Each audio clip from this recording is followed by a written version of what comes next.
Hi, I'm John Krugel, and this is Homefront Economics. Today, we're going to look at something that you may not have thought about. How easy would it be to get into and to get around the place where you live if you had to do it in a wheelchair or using a walker? Hi, I'm Bill Wood. If you're able to get around, well, great. But what if you have a visitor or a relative who doesn't?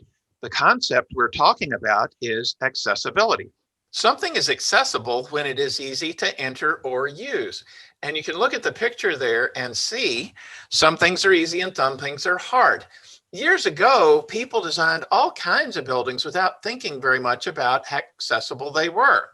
They built steps that were hard to climb or doors that were narrow. There's an easy accessibility example, and there is hard. It's not that they deliberately made things hard, and yet it happened all the same. But today, people who have trouble getting around can live long, full lives, and people want to participate fully in their community. Think about it. If you have classmates that are in wheelchairs, you certainly want them to be included and to feel included, just like everyone else. So change takes time and money. We saw that in an earlier episode of Homefront Economics. Buildings that were built a long time ago are still here and still useful, but sometimes they are not very accessible, like this old, nice building right here. Changing that takes time and money. So next, we're going to evaluate the place where we live and figure out how accessible it is. And remember, this may already be important, or it may become important in the future.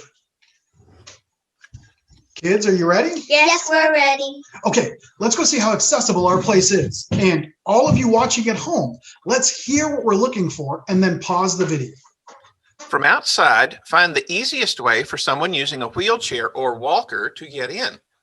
Then tour, seeing how easy or hard it would be to get to every part of your home.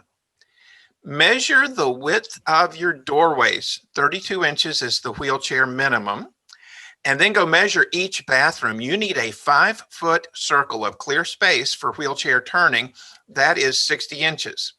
Make a list of the accessibility problems you found, and then discuss how the problems you found could be reduced or totally solved. Okay, we're back. Kathleen, what was the easiest way into the house? The garage, of course, although there's a little step up. Someone with a wheelchair might not be able to do it. And Gabe, what did we find out about every part of our house? On the main floor, we're good, but we have steep stairs to the basement. Yeah. And Gabe, what did we find out about the width of our doors? Most of our doors are too narrow. Yeah, most of them are too narrow. And Kathleen, when we held out our arms and we spun in a circle in the bathroom, what did we find out about our bathroom? 5 feet is a lot of bathrooms don't have that much space. Yeah, 5 foot's hard, right? So kids, when we discussed solving these problems, we decided it would take a lot of work and expense. We could build a wheelchair ramp in the front door or to the front door, and that wouldn't cost a whole lot. But if we wanted to start fixing a lot of the stuff in the interior part of the house, that would cost a lot. In the short run, it's hard to make changes to make a place more accessible, yet if we pay close attention, we can make it work. But think about how much easier all this would be if we were designing a new house from the start. We could make an easy way in, and we could start out with wider doors and accessible bathrooms. This would have a cost, but it could be well worth it. This is where something called universal design comes in. It means designing spaces so that everybody can have access. If a door is wider than you need right now, just think, out in the future, it would be wheelchair accessible when someone needed it. But it's not just about wheelchairs. Have a look at this picture and think about all the people who might be helped by a friendly design. Children, someone walking with a cane, a mother-to-be. Like all economic goods, universal design has a cost. But many people find it worthwhile, especially in making new buildings. That's Homefront Economics for today from Yes, Your Economic Success.